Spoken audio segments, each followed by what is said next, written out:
Hello, everyone.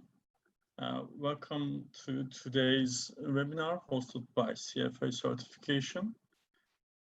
My name is Umut Kılıç, and I will be talking to you about ISO 27001 Information Security Management System today. I will occupy something around 40 or 45 minutes of yours. So in this limited time, we will be talking about some basics about ISO 27000. We will be talking about the concept of information and assets, and we will be talking about what is an ICMS based on information and asset and risk based. So here we go. Okay. So the world is changing. It is a very classical start, maybe. The computers are changing as well. So if you look to the slide from left to right, they were and are information processing equipment, but some key features of them were changing. First of all, the one on the left is one of the most used manual computing machines, the facet. It is an information processing machine, but it is not storing any information on it. So losing it or breaking it is not going to affect your information, but it will be affect the availability of your equipment. If you look to the equipment on the middle picture, the thing you are seeing that the guy is loading to the plane is one of the very first hard disk drives of IBM computers. So in contrast of the facet machine we just talked about, it is storing some information, but it is almost impossible to stolen or lost because of its approximately 1.5 metric tons of weight. So it is storing information, but it is very hard to lose. So that drives us to the last picture. Many of you may be right now watching me on some kind of mobile devices. The primitive mobile devices right now we are using is, I don't know, maybe 1,000,000 times smaller than the hard drive you see in the middle picture, but again, it is keeping 1,000,000 times more data or passwords or more valuable information than the hard disk you see in the middle picture. And yes, this time it can be stolen, it can be broken, and the data it is storing is much more and valuable for us. So as we see, computers is changing and our risks are changing. So the ICMS is the short version for Information Security Management System. So I will call it ICMS or ISO 27000 for short. The ICMS is somehow keeping you to be updated for all risks while the world and the computers are changing. So what we talk about, these devices are holding information, keeping information. So let's talk about what is information and where is this information. If you look at your any basic vocabulary, we will see the meaning of information as the product of thought resulting from the work of human intelligence.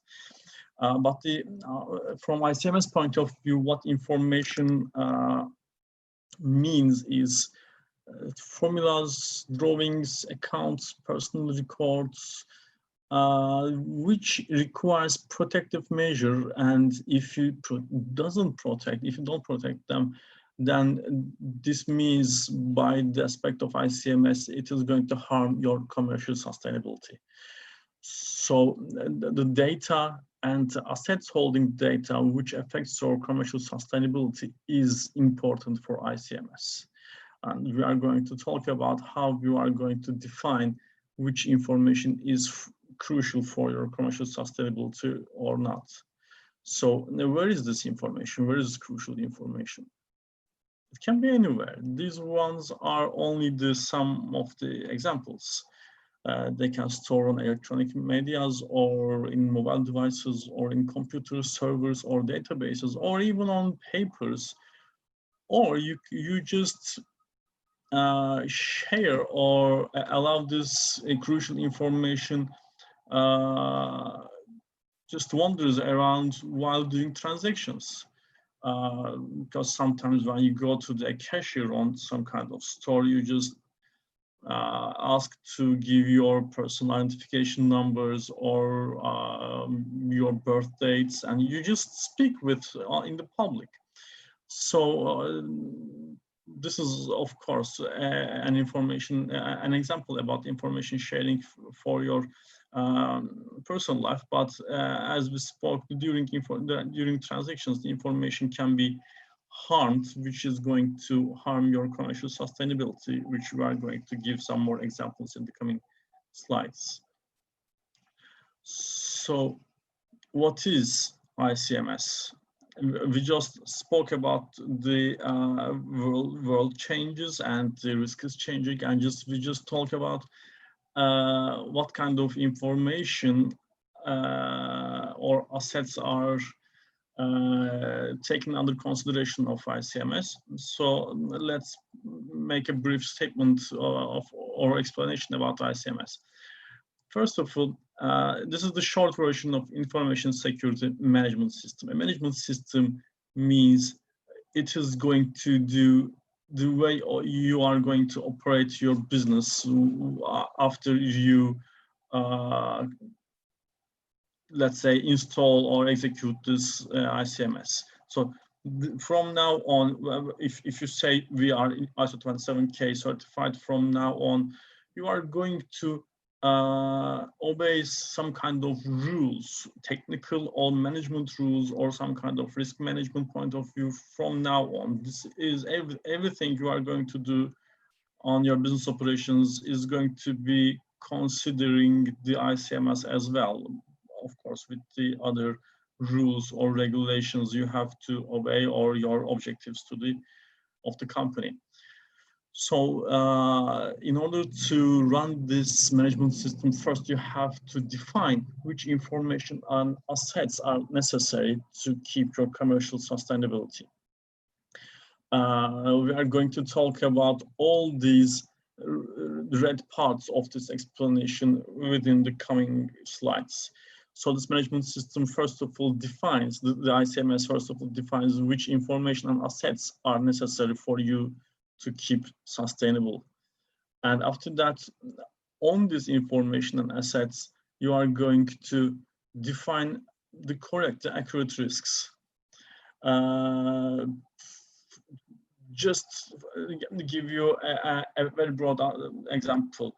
You just have in your company, let's say 2 laptops. One laptop is for the general manager and the second laptop is just stayed in the coffee of your company. So the second laptop is including only the tea or coffee preferences of your employees, which is not very crucial for commercial sustainability. But the first laptop, the general manager's laptop, is going to have most of the crucial asset information that needs for commercial sustainability. So when you define which asset is important for you, then you are going to define the risks for the laptop. So it can be stolen because it is general managers. It can be stolen because it is transferring from one point to other very frequently with your general manager. Maybe it is going to can be stolen because it is very lightweight or it's a state-of-the-art technology. So when you define the accurate risk, then you are going to take the correct actions to prevent this risk to occur or limit the effects. What does it mean, correct actions? Most of the examples I see in my auditing experiences, also I am an ISO 27K lead auditor in Turkey and UK as well. We are just going to physical archives of the companies, and most of the time I ask the same question and I ask the same answer. I ask, how do you protect your archive from any fire hazard?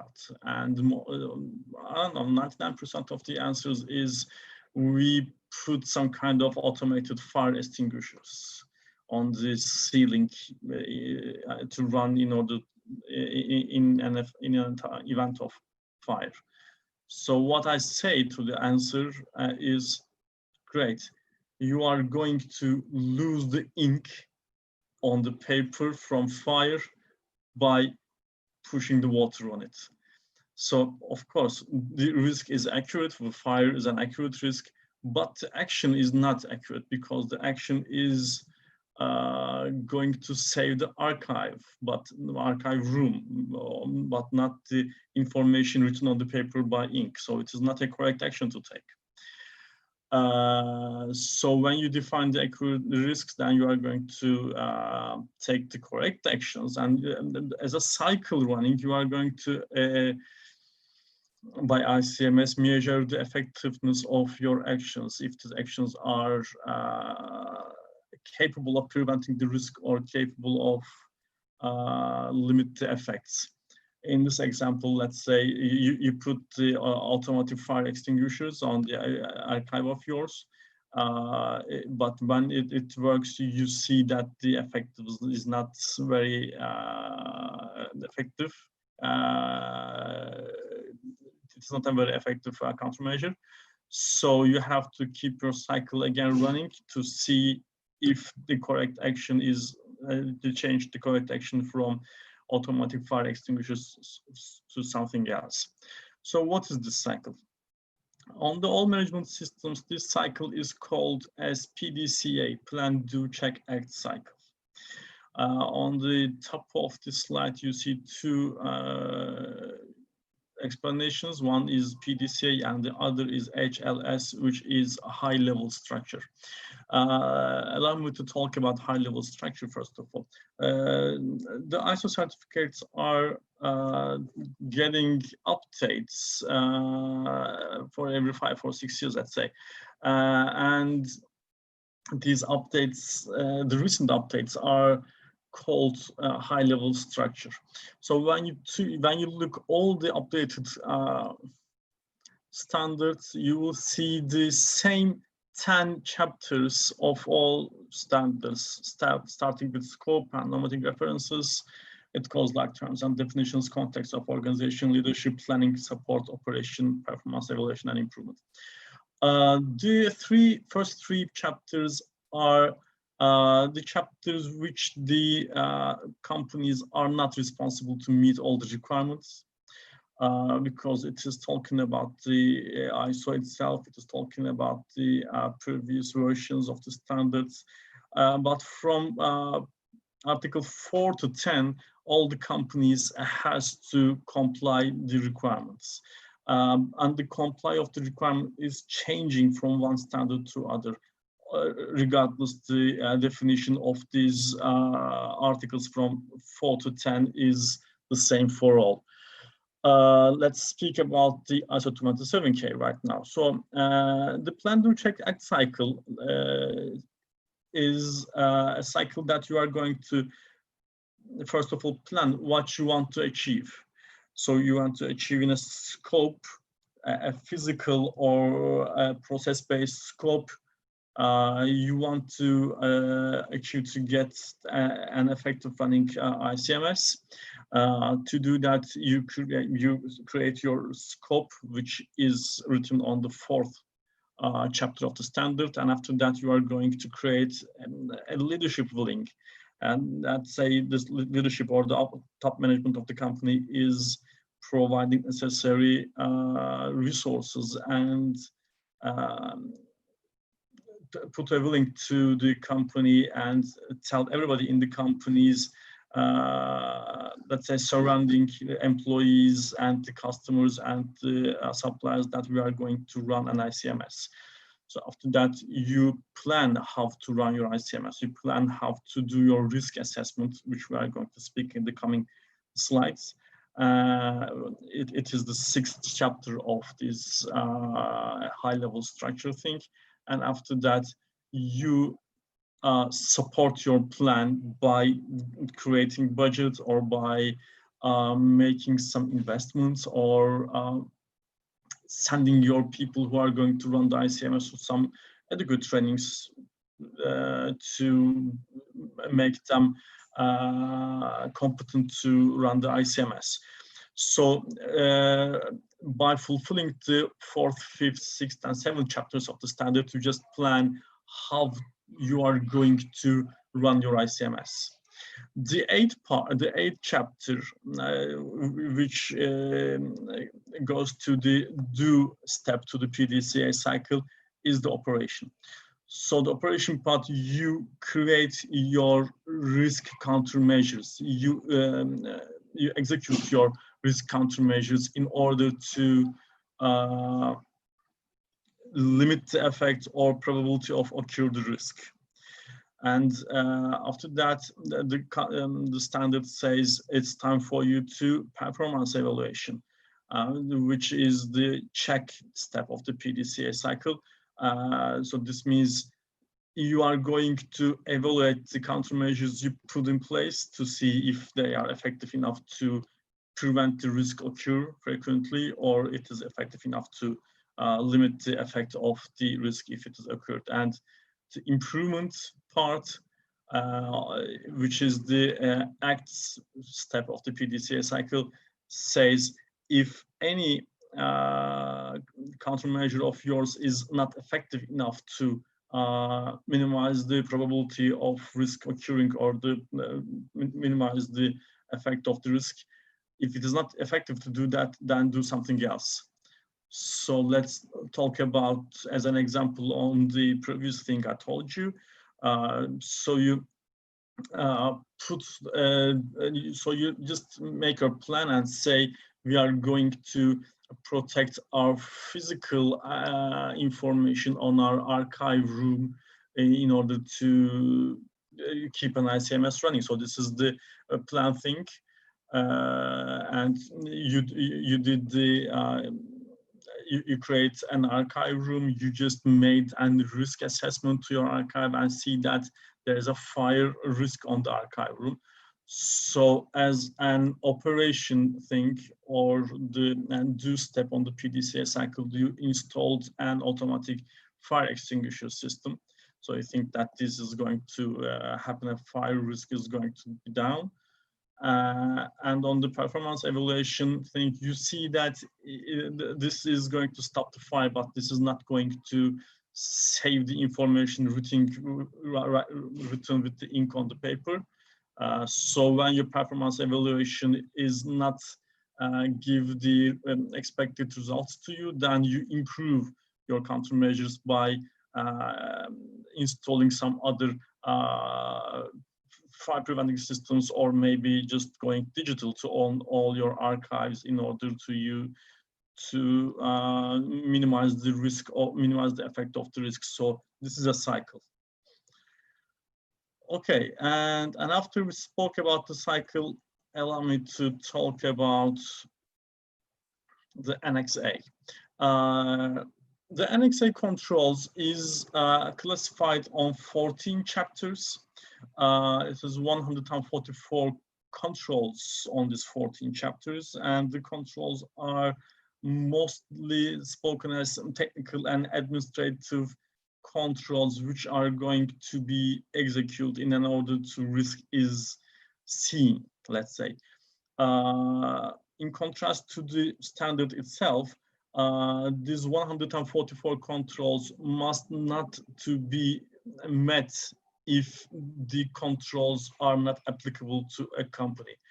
For example, if you didn't get any services from any suppliers, then the Annex A .11 supplier relationship controls are not going to be applicable for you. Or let's say if you are not doing an SDLC, a software development lifecycle, you're not a company that's developing software, then some of the articles from Article 10 is not going to be applicable for you. So when you do the PDCA cycle based on the standards body, based on the chapters 4 to 10, and you see risks, the answer is how you are going to control the risks is written in Annex A. So it is not going to be 100% mandatory to companies to meet. It is only has to be met if the controls are answers to your acute risks, let's say. Okay, allow me to continue. So how you are going to define information and assets? So it is like a Matryoshka set you see in here. From, let's say, on the very right-hand side of the slide, let's say this is the information you want to protect.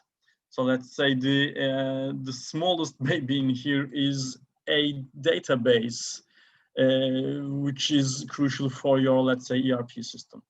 Okay, then the database is storing state in a, again, let's say, virtual server of yours, which is the second baby on the right. And this virtual server is running on a physical server, which is the third baby on the right. And it goes, the server is hosted on a rack. The rack is staying in a data center, and this data center is staying in, let's say, one of the building of your campus. And the biggest baby on the left, the biggest baby on this picture is the campus itself. So when you want, if you want to protect the information, if you want to protect the database, which is the little baby in this picture, you have to analyze all the risks in this order. Because if one of these are somehow, one of these risks are somehow going to be, one of the risks are going to occur in one of these assets, then the information you want to protect is going to be harmed.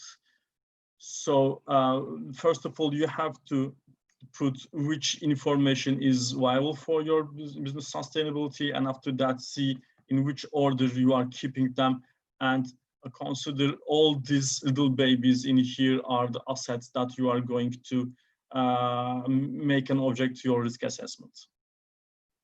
Okay, so you know the assets of yours here from right to left: the database, the virtual server, the physical server, the rack, the data center, the building.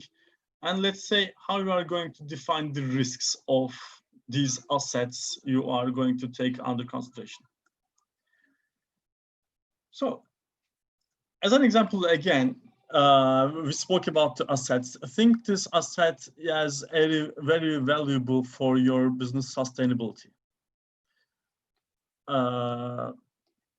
If this, sorry.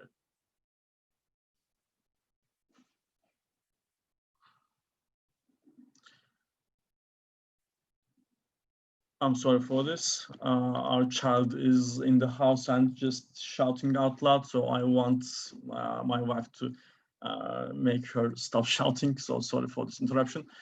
Okay, so we determined our assets. Now it's time for us to determine the risk. So if you think that making all these locks, keeping your assets safe, then I will ask you to think about again, because you determine your risk for this asset only to be stolen. You say if this is stolen, it is going to harm your business sustainability. So you put countless numbers of locks on your asset. But what if you are going to see a picture like this one? You see, your asset is not stolen. The risk of yours is not happened, but other risks are happened. So this asset is not very viable for you to make your business sustainable.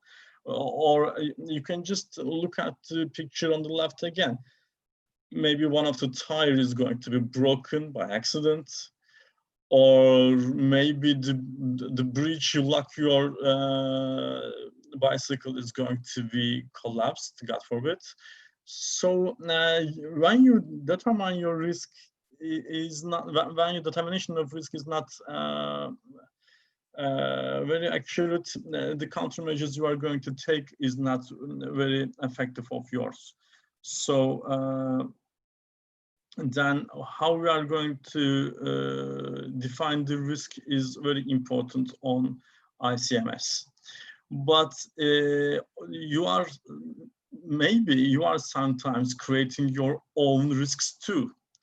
For example, again, stay on this picture and take it as an, let's say, analogy. You have to use your bicycle in order to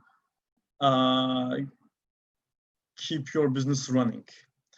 So let's say 100 meters away, a customer is waiting for you to give them a quotation, and no risk is happening. No bridges collapsed, no tires are broken, I don't know, no seating is stolen.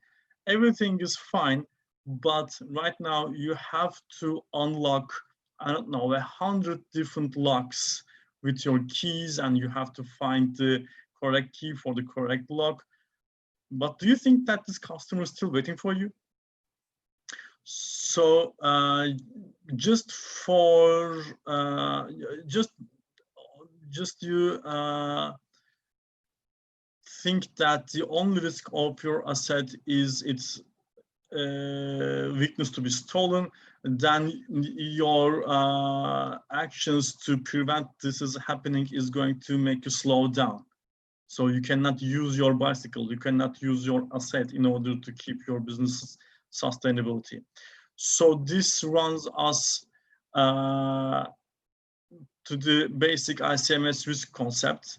But before speaking about the basic ISMS risk concept, I want to talk about if you see something can happen to your asset or to your information, is it going to be a risk? In order to understand what can be happen to one of your assets or one of your information is going to be a risk, first of all, think about the habitat of your company, the interested parties of your company. The interested parties within your company or outside of the company, like competitors, the media, the trade groups, the unions, or maybe the staff or the contractors or the ownership or stakeholders of your company. All these interested parties have some kind of expectation from you, okay? And if you list the interested parties and the expectations of them very detailed way, also it is wanted on Article 4.1 or 4.2 on the ICMS that define the interested parties and their expectations. If you clarify all these interested parties and their more than one expectation from you, you can ask the question yourself, if this happens to my asset or to my information, am I going to be unable to meet these expectations from me, from my company? So if you cannot use your bicycle in time, is it going to make you unable to meet an expectation? Yes, because the customers are expecting you to give them a quotation in time. So you cannot use your bicycle on the previous slide. So you cannot use your bicycle. This is creating a risk for you. So you think about the assets, you think about the, let's say, asset cycle, the asset matryoshkas. And after that, you just write down everything can occur to these assets. And you can say that if this happens, is it going to hinder my ability to meet an expectation from any interested party from me? When you do that, you somehow get an risk charter of your company. So after that, you are going to assess all these risks based on the basic ICMS risk concept. When we are going to speak about the ISMS risk concept, the first thing is the confidentiality. Sorry for missing the letter I on the confidentiality. I just realized this one. Okay, the most of the time, the ICMS concept is thought as keeping the confidentiality, keeping everything confidential to us, keeping everything under locked physical or electronic locks, keeping everything under control. But when you speak, most talk about the confidentiality, the one thing we forget to talk about is the integrity. The integrity means if you keep your information or information keeping assets as a whole. Think about the 2 slides before. You keep the confidentiality of your bicycle by using a number of locks, but it is impossible for you to keep the integrity of your bicycle by putting all these locks on the bicycle. And the third concept of the basic ICMS risk approach is the availability. And the availability means you have to, the information or the information holding assets has to be available whenever needed. So again, think about the bicycle example. You keep the confidentiality of your bicycle. No one is using the bicycle but you. And the integrity of the bicycle is kept. Let's say the tire is not broken or it's not torn apart, the pieces of the bicycle. But as again, I told you, you have to use the bicycle in order to meet the customer's expectation, which is get a quotation from you. So this is the explanations of these 3 main parts of the risk concept. Confidentiality is access to information or information assets only by those people who have the right to access them. Integrity is to keep the information assets are complete, and the availability is, or sometimes it's written as accessibility in some documents, is access the information or information assets when needed. So your and also, for example, an important point is any information or information assets can have more than one risks than for different points of basic ICMS risk concept. For example, you can lose your mobile phone, so it can maybe it's not going to affect the confidentiality because there's a screen password on it, but it affects the access availability of your mobile phone as an information asset. You cannot access it when it is needed by you, or the integrity of the asset can be broken. Let's say the lady in here keeps one hand to the mobile hand, the other hand to her coffee. So if the coffee is going to spill on the mobile phone, then maybe it is not going to work. Or some features, some functions of the mobile phone is not going to work. So the integrity of this asset is not complete. And the important thing is the ICMS concept is the very middle point in here. In order to, because as I told you, none of the precautions you took for any of these 3 parts of ICMS has to create any other risk to other parts. As we spoke on the bicycle example, if you are going to focus on confidentiality countermeasures, this means your asset by unavailable by you, not by any other people. You just kept locking and locking and locking your asset, and this makes it unavailable for you. So the ICMS is the very center point of these 3 concepts of risk management for each and every different information or information asset, as we spoke on the previous slides. And the risks are not, and the risks are can be faced on each and every different asset or information during their life cycles.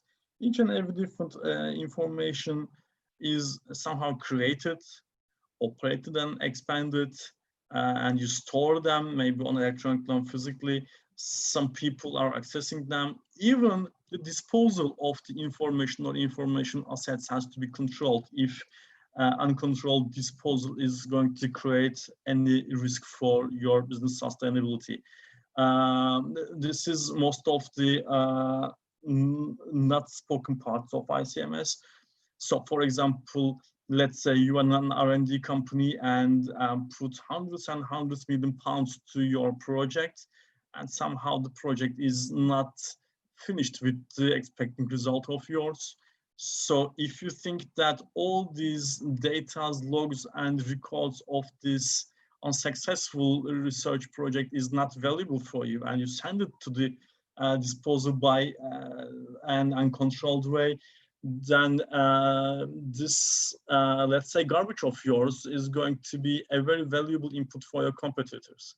Then they see that the unsuccessful attempts of yours is not successful as we thought, and they are going to focus their money, focus their capital, focus their efforts on something else. They are not going to make the unsuccessful attempt as you did, because you provide this information to them by disposing the, let's say, not valuable logs of unsuccessful attempts of yours are uncontrolled. Okay, so on the risk assessment, you just set the scope. The scope means the assets and the information. So you define the risk. After you define the risk, you analyze the risks, if this risk can be happen or not. And after that, you score the risk. And if the if any risk score is above the acceptable risk level of yours, then you have to apply a risk treatment to the risk of yours in order to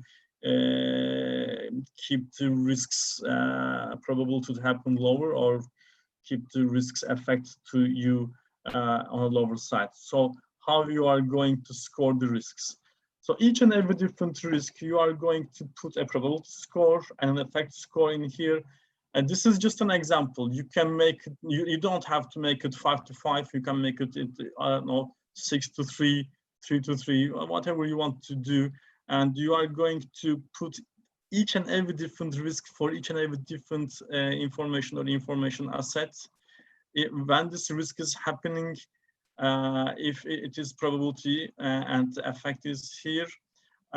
So you name what these numbers are meaning on your procedures. For example, if an risk is happening, that if my business is going to stop just for 10 minutes, then the score is 1. It's going to stop for 11 minutes to 1 hour, then the score is 2 for effect, and it goes like that. And you are going to interact these scores in order to get a score in here. So all the risk scores are used by a formula with a set value, probability, and effect. The formula is can be changed from company to company. You can multiply the numbers you get in here, or you can just get the median point of all these numbers. The function is on your own choice. When you make this function is running, so you get different scores for each and every different risk. And for the risk over the acceptable risk level of yours, then you are going to choose one of the risk treatment options. There are 4 risk treatment options, like accept. You have to, if there is nothing to do by financially or technically or by industrial standards to this risk, then you have to accept. But doesn't think that, as an example, you created, you found out your company has, I don't know, 200 risks, and 150 is over the acceptable level of yours, and you say by an upper management decision that accepts all of them and apply for an ISO 27K certificate. This is not going to work. you have to defend your decision for accepting a risk by a financial, technical, or sustainability point of view to the auditor, and the auditor has to be comply with you. And the auditor has to say that, okay, it is feasible for you to accept this risk. The second treatment option is transfer, and you are going to transfer the risk to another party of yours, as a supplier. Storing the information on cloud systems is the most common transfer ways to avoid the risks happen, or maybe outsourcing the physical security of your company to a security company is a good example for transferring the risks. The third one is avoidance. You just remove the causes of the risk to happen. For example, if you think that the laptops can be lost, then to avoid this risk, you are going to working with desktops, no laptops in the company. And the fourth one is the most used and the most important one is control. So you are going to set up an administrative or a technical controls to the risk not to happen. Putting a firewall in front of a server open to internet is going to be a control for your server's risk, or installing a DLP to your systems in order to be sure that the confidential data is not going to send by emails or by USB sticks out of the company is a control. And when you put that control, as we spoke on the very first slides of this presentation, you have to see if your controls are effective enough. If not, then think about something else. Okay, then. Sorry for this one.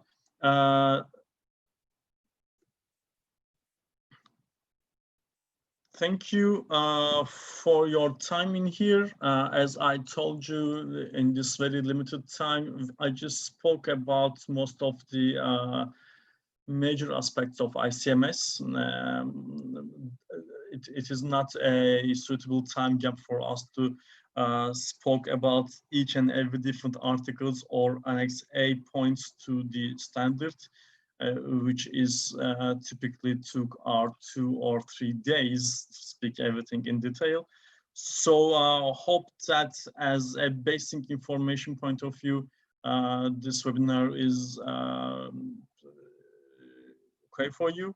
And after I'm going to stop my webinar, Mr. John is going to start to talk about PCI DSS controls. Okay, and I wish everybody a good day and healthy days, of course, these days, and take care. Bye-bye.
Hi, good afternoon.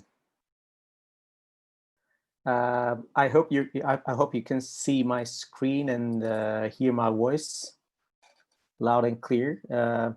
I'd like to talk about the PCI DSS. What is PCI DSS and how it can protect your information and the reputation of your company. Today's agenda will be the introduction to PCI DSS and what are the payment brands and what is the sensitive information that we're talking in relation with PCI DSS and how you can be of compliance and keep it that way and how we can help you to achieve that. There's a guy called William Sutton. He lived between in the 20th century, and he was a bank robber, and he robbed many banks, and he acquired more than $2 million, which is a really big money for that time. And when he was captured, and they asked him, "Why do you rob banks?" Because he robbed many banks. He was caught. He got out and keep on robbing banks. And his response was interesting. He said, because that's where the money is. So it's all about the money.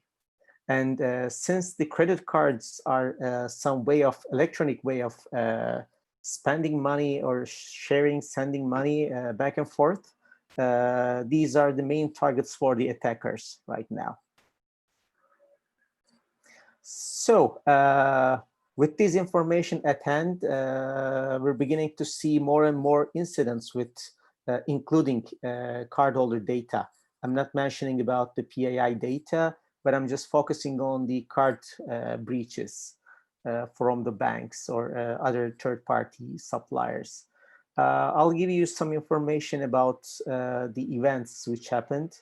For example, in 2014, JP Morgan and Chase lost 76 million card information, including full PAN numbers. I mean, this 16-digit numbers. And there was another issue, another happening in Turkey and Hong Kong Bank. I will not be sharing their name since it might create some problems in there. Lost 2.7 million credit card information. But I can say that I was one of the, let's say, users of their credit cards. And before I knew there was a leak, they reached out and changed my credit card. When I say why, they couldn't tell me the details, and I got suspicious and canceled all my credit cards. And then in a few months, I closed all my accounts there. So then I learned out that there was a card leak happened. As you see, the numbers are real large, not in thousands or 10,000. It's mostly in millions. So we have another one. It's also a recent one, indeed. It's a Wawa. It's an online retailer and let's say gas and food supplier, which lost 30 million cards. And in the black market, they begin to sell these cards approximately $1 or $2 per card. So we have another recent issue. It says 2019, but it is really close to 2020 since it happened in, I think, in December, a very close one. So it's a really big one, 106 million cards exposed. Actually, Capital One is a bank or a, let's say, credit card distributor or issuer company. So this is a big hit for them, for their main job is exposed. And this is a recent information that I obtained today. And after the leak, they began talking with the federal government and the reason and how it happened. And in the final phase, they agreed to pay $80 million penalty. I'm not talking about the numbers that they paid to the clients and paid for their, let's say, insurers and the other hidden costs are not there. This is just the naked penalty number. So this is really huge. And the final one is the one from the Home Depot. This is also another US government, US company that sells hardware to the clients, and their system got compromised. Their POS systems were compromised, and they leaked 56 million cards, unfortunately. And they also paid large amounts of money. And another one is the Target breach, as you might have heard. The Bloomberg called it an easy target, and unfortunately they lose 70 million cards of their clients. So it's happening again and again and again. I'm tired of naming all these. So these are the main ones. I can assure you that there are some smaller ones like hundred thousands and millions of leaks. So it is happening, and it will happen again, whatever you do. So the hackers are focusing on the card information because they need the money. So they're focused on the money. Okay, then their focus points are the weakest links. Not most of the time they do not target large accounts like banks and stuff. So if they get an opportunity, they'll absolutely use it. But most of the time they target small and medium businesses and online merchants and third-party suppliers in the payment chain. So these are this, let's say, I can say that the soft points that can be easily breached. And when they breach, they look for some different items as well. They're not just focusing on the card information, but this is the main one. They're looking for applications that might hold sensitive information like PII data and maybe health data. And also they're looking for corporate intellectual property rights. If they can obtain it, they might sell it to the third parties or maybe the Chinese with some large amounts. So we're lucky that we have the PCI DSS standards, which is the short acronym of Payment Card Industry Data Security Standards. And this is an official, let's say, organization, and it's under www.pcisecuritystandards.org. So you can go in there and find some information about the standard and the details, the documents, and the assessors are there as well. And you can find our information there under assessors and QSA companies that we're also accredited as a QSA company able to do PCI DSS audits and certification throughout Europe. So what is PCI DSS? This is a council formed by the payment brands. The Visa, American Express, Discover, JCB, and MasterCard came together and formed this PCI SSC, Security Standards Council, and in 2006. And they say that, okay, we have a product called credit cards, and it is also our responsibility to achieve the security of this product. So let's define a standard to how to protect this information and pass this requirements to the acquirers, I mean the banks and other card distributors throughout the world. So this is what they do. And the PCI SSC, Security Standards Council, defines, they have some roles. SSC defines the roles and the new requirements of the standard and manage the changes coming from the, let's say, acquirers and other payment service providers. They help you improve the security as well as the create awareness and keep it on a high level. They also try to increase the number of participants by defining the standards and creating awareness.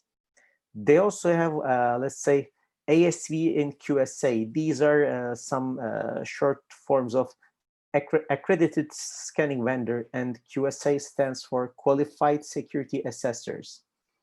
And PED is for the payment systems where you enter the numbers and the pad you know from the phones and other stuff. So there are various PCI standards. So I'm gonna be showing you some, not to lose you in this mass. I'll tell you that the most common is the PCI DSS.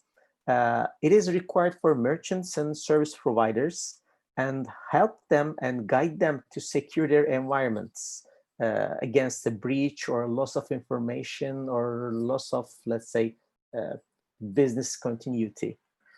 There's also another one with PADSS.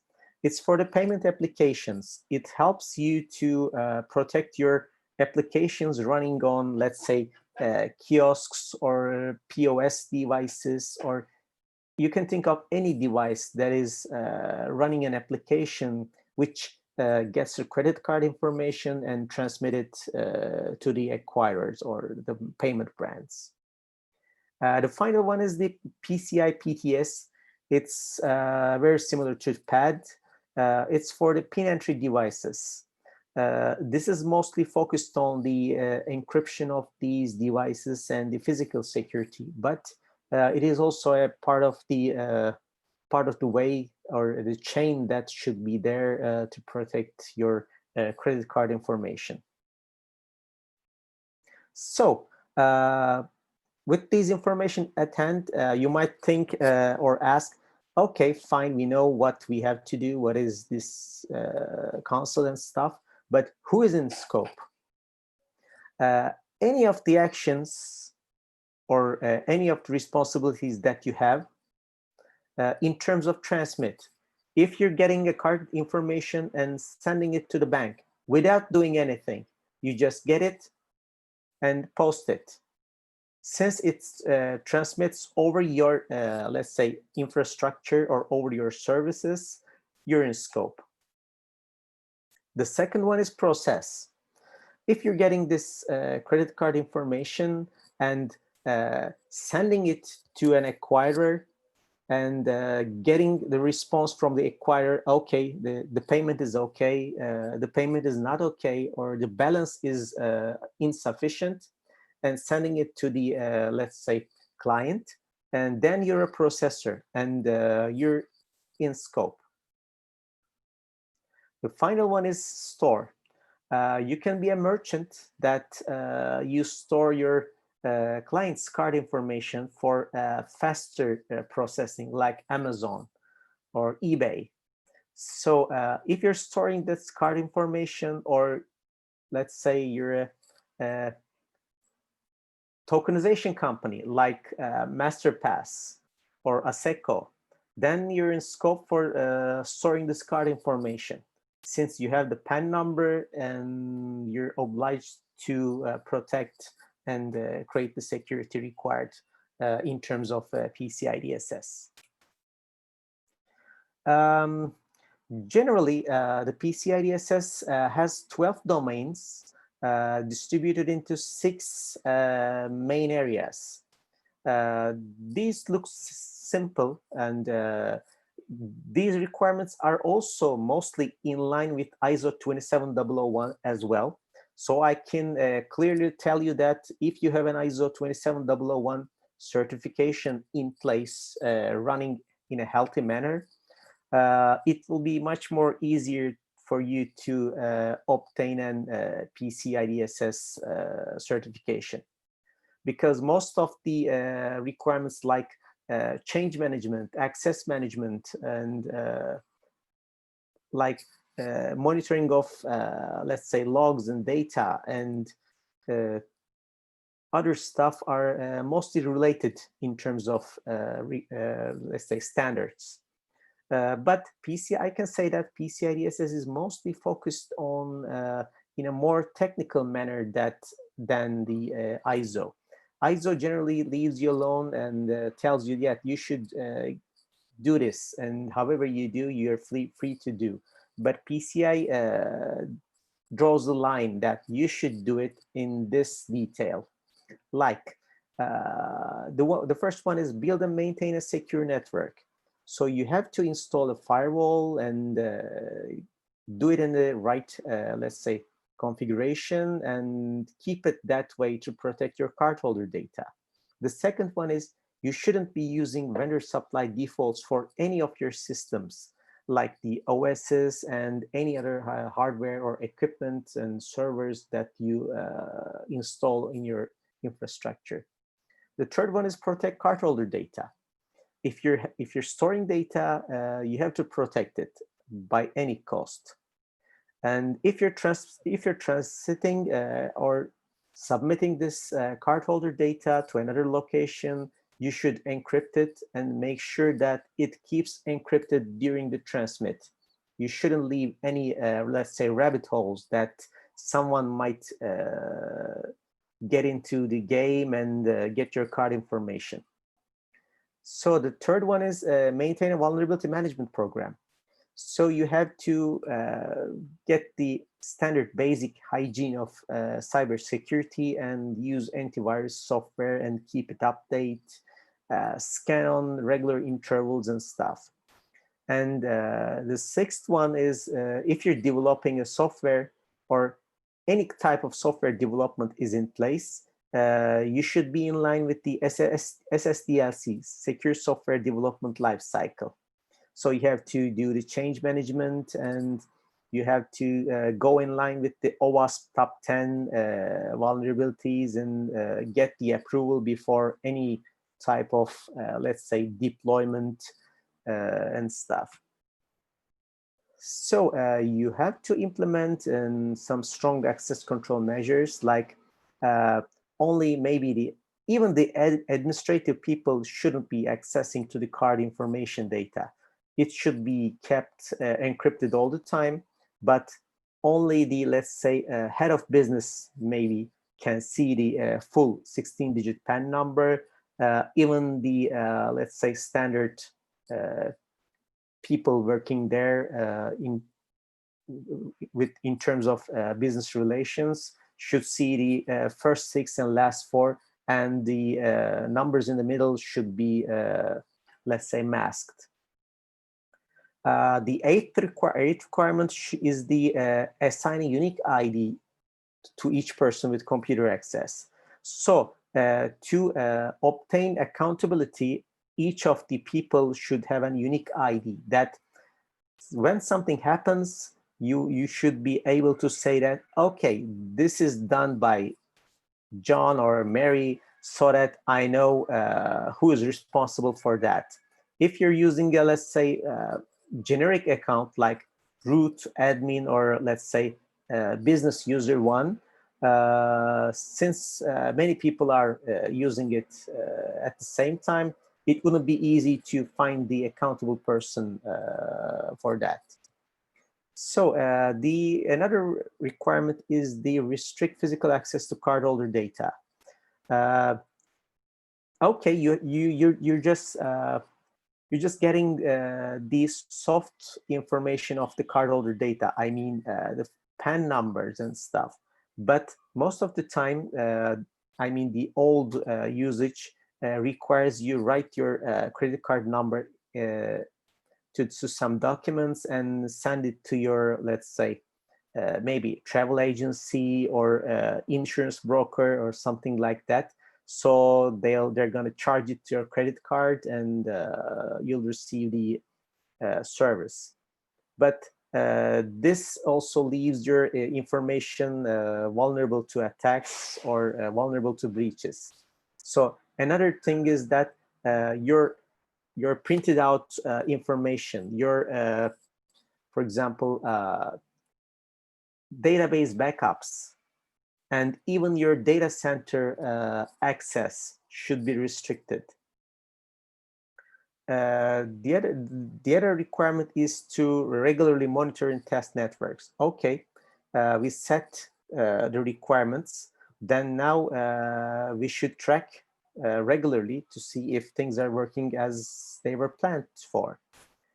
So we have to track and monitor all access to network resources and cardholder data, which we have to install file integrity monitoring software and let's say review the access controls. And if we do have any, let's say, lever from the company still with active users present in the systems and something like that. So apart from that, we have to regularly test systems and processes, which accounts for standard internal audits, also penetration testing, internal vulnerability scanning, quarterly ASV scans and stuff. So you're doing many tests to keep your compliance going. And the 12th and the final one is, which is also in par with ISO 27001, maintain a policy that addresses information security for all personnel. So if you're ISO compliant, this will be less, I can say that 90% fine for you, the 12th domain. So you have to do a lot of things to be compliant, but as we go into detail, you'll see that it's not so hard.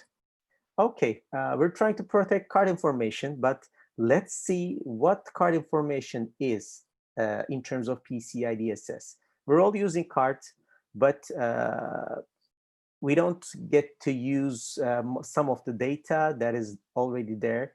We're used to use this PAN number, which is the 16-digit number, so we know what it is. And we use the expire date, okay? And we also have the CVV number, the 3 final digits on the back of the card, which is fine. And for the Amex, I think there's a 4-digit number on the front side of the card, standing just below the 16-digit PAN number.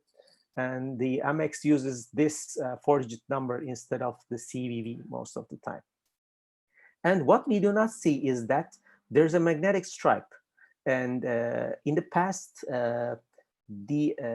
let's say, merchants used to swipe that card or try to read this information more and more. It contains of track 1 and track 2 data. And I can say that track 1 data and track 2 data contains all of these informations plus a bit more, which I'm not going to go into detail to bore you, but it contains an absolute much of an information. So please be careful when you get your card swiped. So they might get more information than they require. Okay, we have some numbers on the card, which we know right now what they are. But can they be stored? How they should be protected? Do we have to encrypt this information? I prepared a chart for you to, let's say, see it all together in a easy way, so that we have a PAN number, the 16-digit number. Can we store it? Yes. Do we have to protect it? Absolutely. Is encryption required? Yes, we should. About the cardholder name, yes, we can store it. Do we have to protect it? Yes. Do we have to encrypt it? No, not really, because just the cardholder name or the service code or the expired date would not be enough for you to, let's say, create a transaction or get an approval for a purchase. So encryption is not required for these. There's also the sensitive authentication data, which should not be kept at all costs.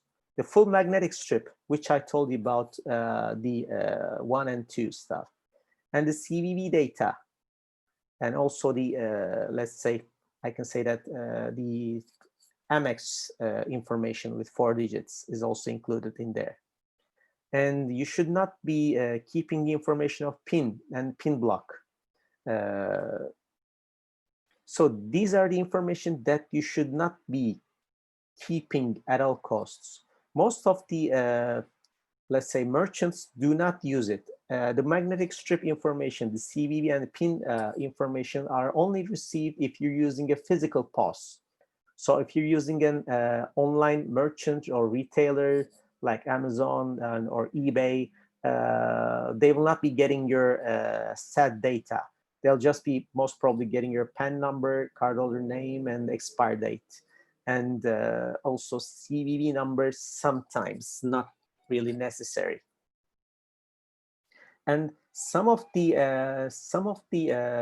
let's say advanced online retailers are using 3D authentication if the banks are supported.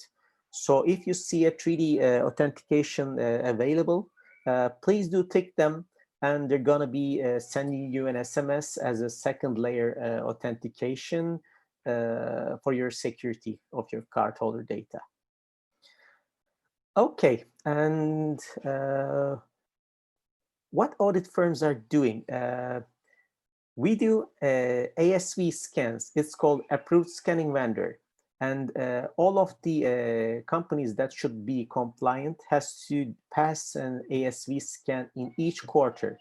So it's a vulnerability scan doing over the internet against the public IP addresses of the merchant. And it's done quarterly, and the result is an ASV scan report. And the result should be coming with a pass score, which is generally the 4.4 or lower in terms of vulnerabilities that the CVSS score should be. So you shouldn't be having, I can say that vulnerabilities higher than medium rate, generally speaking, with exceptions, of course. And as I told you, we're an accredited QSA security assessor company, and we do on-site audits. And our clients should be audited annually, the level 1 and sometimes level 2 clients. So I'll go into detail in a short while. And the result of this audit report is an on-site audit report. It's called ROC, Report on Compliance. This is an, let's say, large document about 220 pages or maybe longer, which gives you a full detail of your, let's say, compliance information against the standards requirements. And we provide an executive summary. It's called AOC, Attestation of Compliance document. And this document is enough for you to present to your acquirer firms or any other third-party company that is asking for your compliance status. So this is the short version, and we'll do the trick. So about the compliance levels. For the merchants, there are 4 compliance levels. These levels are defined by the payment brands, and there are some minor, let's say, differences between the brands, but these numbers are the most common ones. And also these numbers can be overridden by the acquirer banks. For example, in standard, only the level 1 merchants should be having an on-site audit by a QSA accredited company. But some of the acquirers, maybe they do not trust the merchant, or they don't like the risk of having this merchant's transactions on their side. They say that, okay, you're level 2 merchant, fine, but you should bring me an audit report for us to work with you. So it's up to the acquirers at the end of the day. But these are the general ones. So generally speaking, level 1 companies should be getting an on-site audit from a QSA company. And level 2, level 3, and level 4 companies should be filling out an SAQ document. It's a self-assessment questionnaire document. I'll go into the details of this SAQ document as well.